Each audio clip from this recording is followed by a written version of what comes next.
జై శ్రీరామ్. జై శ్రీరామ్. జై Sriram. Please subscribe Path Tech channel, like it and share it. ఈ వీడియోలో మనము అయోధ్య రామాలయ నిర్మాణం గురించి పూర్తి వివరాలతో తెలుసుకుందాం. ఈ పటంలో కనిపిస్తున్నటువంటిది ఉత్తరప్రదేశ్ రాష్ట్రము అయోధ్య ప్రాంతము. ఈ రామాలయ పునరుద్ధరణ పనులను గుజరాత్లోని అహ్మదాబాద్కు చెందిన టెంపుల్ ఆర్కిటెక్ట్స్ సోమాపుర ఫ్యామిలీ చేపట్టింది. అయోధ్యలో రామమందిరం 2.77 ఎకరాల విస్తీర్ణంలో మొదటి అంతస్తు నుంచి గర్భగుడి శిఖరం వరకు 161 అడుగుల ఎత్తులో, ఆలయం పొడవు 360 అడుగులు, వెడల్పు 235 అడుగులు, ఒక్కో అంతస్తు 20 అడుగులతో మొదటి అంతస్తులో 120, రెండవ అంతస్తులో 74 స్తంభాలతో నిర్మాణ పనులు జరుగుతున్నాయి. శ్రీరామ జన్మభూమి మందిర తీర్థ ట్రస్ట్ నిర్వాహకులు తెలిపారు.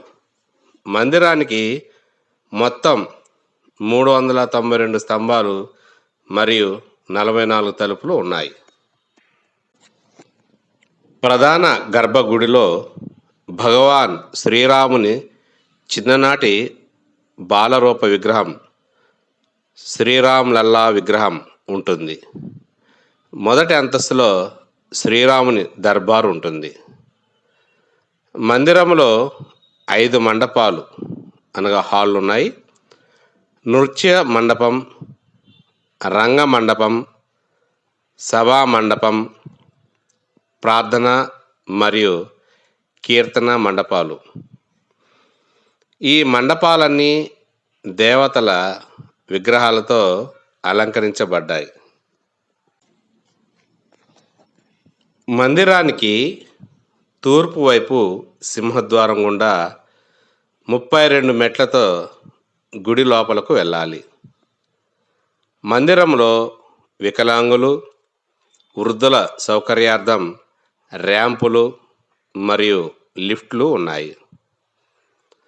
మందిరం చుట్టూ 732 మీటర్ల పొడవు మరియు 14 అడుగుల వెడల్పుతో ప్రాకార గోడ నిర్మించబడింది. మందిరంలోని 4 మూలల్లో సూర్యుడు, దేవి భగవతి, గణపతి, శివుడు ఆలయాలు ఉన్నాయి. ఉత్తరంలో అన్నపూర్ణమ్మ దేవాలయం, దక్షిణాన హనుమంతుని గుడి ఉన్నాయి. మందిర సమీపంలో పురాతన కాలం నాటి చారిత్రక బావి, దీన్నే సీతాకూప్ అని అంటారు, ఇది ఉంది. శ్రీరామ జన్మభూమి మందిర్ కాంప్లెక్స్లో వాల్మీకి మహర్షి, వశిష్ఠ మహర్షి, విశ్వామిత్ర మహర్షి, అగస్త్య మహర్షి, నిషాద్ రాజ్, శబరిమాత, దేవి అహల్య మందిరాలు ఉన్నాయి.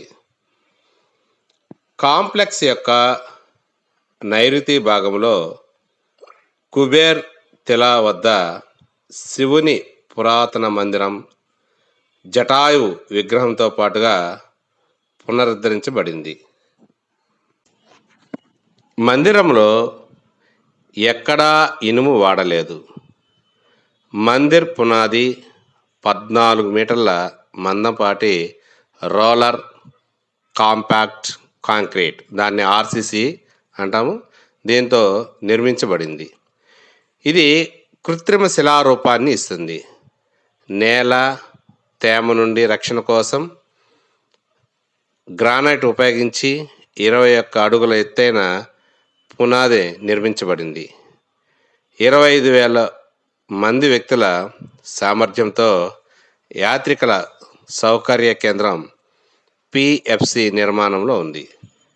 దీని ద్వారా యాత్రికులకు వైద్య సదుపాయాలు మరియు లాకర్ సౌకర్యాన్ని కల్పించనున్నారు. పూర్తిగా భారతదేశ సాంప్రదాయ పద్ధతిలో నాగర శైలిలో స్వదేశీ సాంకేతికతను ఉపయోగించి నిర్మించబడుతోంది.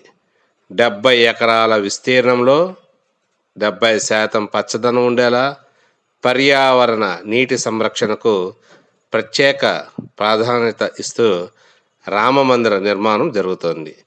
జనవరి 22న విగ్రహ ప్రతిష్టాపన కార్యక్రమం జరగనుంది. అయోధ్య రామ మందిరంలో శ్రీరాముడి విగ్రహం ప్రతిష్టాపన కోసం వడివడిగా పనులు జరుగుతున్నాయి. 2024 జనవరి 22న రామ మందిర ప్రతిష్టాపన చేయనున్నారు. ప్రధాని నరేంద్ర మోడీ చేతుల మీదుగా శ్రీరామ విగ్రహం ప్రతిష్టాపన జరగనుంది. ఇప్పటికే అయోధ్య ఆలయ ట్రస్ట్ ప్రధాని మోదీకి ఆహ్వాన పత్రిక అందింది. దేశంలో ప్రతిష్టాత్మకంగా నిర్వహించబడుతున్న అయోధ్య రామాలయంలో శ్రీరాముడి విగ్రహ ప్రతిష్టాపనకు దేశవ్యాప్తంగా 6,000 మంది అతిథులకు ఆహ్వాన పత్రికలు పంపనున్నారు.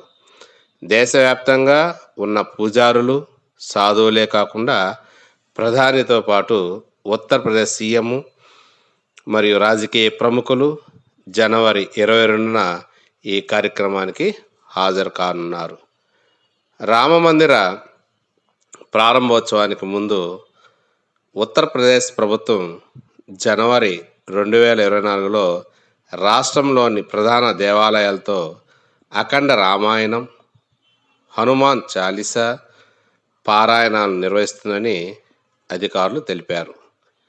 జనవరి 14 నుంచి 22 వరకు పారాయణ కార్యక్రమాలు జరుగుతాయి. అయోధ్య వివాదంపై 2019లో సుప్రీంకోర్టు తీర్పు వెలువరించింది. దీంతో నిర్మాణానికి మార్గం సుగమైంది. సుప్రీంకోర్టు తీర్పును అనుసరించి ఆలయ నిర్మాణం కోసం శ్రీరామ జన్మభూమి తీర్థ ట్రస్ట్ను ఏర్పాటు చేసింది. 2020 ఆగస్టు 5న మోదీ ఆలయానికి శంకుస్థాపన చేసిన తర్వాత నిర్మాణం ప్రారంభమైంది.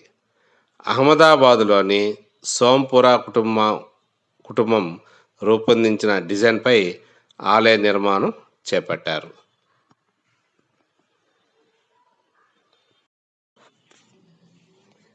జనవరి 22న ఆలయ ప్రారంభోత్సవానికి ముహూర్తం ఖరారైంది.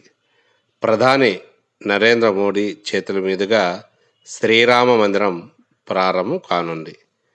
ఈ కార్యక్రమానికి దేశం నలుమూలల నుంచి వివిఐపీలు, ప్రముఖులు హాజరు కానున్నారు. ఇందుకు సంబంధించి శ్రీరామ జన్మభూమి తీర్థ్ క్షేత్ర ట్రస్ట్ భారీ ఏర్పాట్లు చేస్తుంది. జనవరి 14న మకర సంక్రాంతి తర్వాత ఆలయ ప్రతిష్టాపన మహోత్సవాలు ప్రారంభించి 10 రోజుల పాటు ఉత్సవాలను ఘనంగా నిర్వహించనున్నారు. 2019 నవంబర్లో అయోధ్య వివాదంపై సుప్రీంకోర్టు చారిత్రాత్మక తీర్పు వెలువరించడంతో ఆలయ నిర్మాణానికి మార్గం సుగమమైంది. ఆగస్టు 2020లో శ్రీరామ మందిర నిర్మాణానికి శంకుస్థాపన జరిగింది. ఇండో అమెరికన్లు ఈ కార్యక్రమానికి సంబంధించిన కొన్ని నిర్ణయాలను తీసుకున్నారు. హిందూ అమెరికన్లు తమ ఇళ్లలో 5 దీపాలను వెలిగించాలని నిర్ణయించారు. ఆలయ ప్రారంభోత్సవాన్ని పురస్కరించుకొని అమెరికాలోని పలు నగరాల్లో కార్ ర్యాలీలు నిర్వహించడం, అయోధ్య నుంచి ఆలయ ప్రారంభోత్సవ కార్యక్రమం ప్రత్యక్ష ప్రసారం, కమ్యూనిటీ సమావేశాల వంటి వాటిని నిర్వహించాలని వీరు నిర్ణయించారు. ఇక వేడుకలు నిర్వహించే బాధ్యతను తీసుకున్న విశ్వ హిందూ పరిషత్ ఆఫ్ అమెరికా విహెచ్పిఏ 1000కి పైగా దేవాలయాలు, వ్యక్తులు పాల్గొనేందుకు వీలుగా వెబ్సైట్ను ప్రారంభించింది. నమోదు చేసుకున్న ఆలయాలకు ప్రసాదం అందిస్తామని విహెచ్పిఏకు సంబంధించిన అమితాబ్ మిట్టల్ తెలిపారు.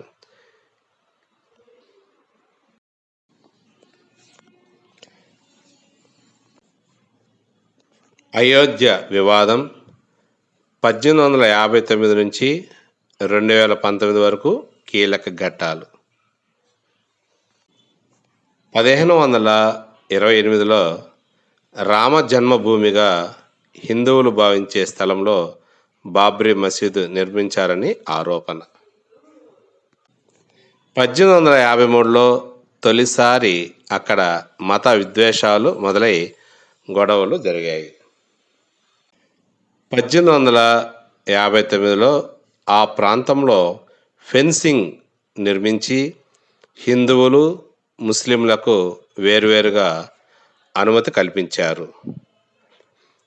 1949లో మసీదు వద్ద సీతారాముల విగ్రహాలను పెట్టారు. అది వివాదాస్పద భూమిగా ప్రభుత్వం ప్రకటించింది. 1984లో అయోధ్యలో రామ మందిరం నిర్మించాలని కొన్ని హిందూ సంఘాలు కమిటీగా ఏర్పడి డిమాండ్ చేశాయి. 1986లో హిందువులు ప్రార్థన చేసుకోవడానికి కోర్టు అనుమతి ఇచ్చింది. దీనిపై బాబ్రీ మసీదు ముస్లిం యాక్షన్ కమిటీ అభ్యంతరం తెలిపింది. 1989లో బాబ్రీ మసీదు వద్ద రామ మందిర నిర్మాణానికి విహెచ్పి పునాది రాయి వేసింది. 1990 అప్పటి బీజేపీ అధ్యక్షుడు ఎల్కే అద్వానీ రామ రథయాత్రను ప్రారంభించారు. 1992 డిసెంబర్ 6 బాబ్రీ మసీదును కరసేవకులు కూల్చేశారు. ఆ తర్వాత దేశంలో మత కల్లోలాలు జరిగాయి. 1992 ది లిబర్హన్ కమిషన్ ఏర్పాటు అయింది. 2010 వివాదాస్పద భూమిని కక్షిదారులు పంచుకోవాలంటూ అలహాబాద్ హైకోర్టు తీర్పు చెప్పింది. 2011 అలహాబాద్ హైకోర్టు ఇచ్చిన తీర్పును సుప్రీంకోర్టు సస్పెండ్ చేసింది. 2017 అయోధ్య వివాదాన్ని కోర్టు బయట పరిష్కరించుకోవడానికి సుప్రీంకోర్టు అవకాశం కల్పించింది. 2019 మార్చిలో మధ్యవర్తుల కమిటీని కూడా సుప్రీంకోర్టు నియమించింది. 2019 ఆగస్టు అయోధ్య వివాదంపై ఏర్పాటైన మధ్యవర్తుల కమిటీ కూడా వివాదాన్ని పరిష్కరించలేకపోయింది. 2019 ఆగస్టులో సుప్రీంకోర్టు ఈ వివాదంపై రోజువారీ విచారణను ప్రారంభించింది.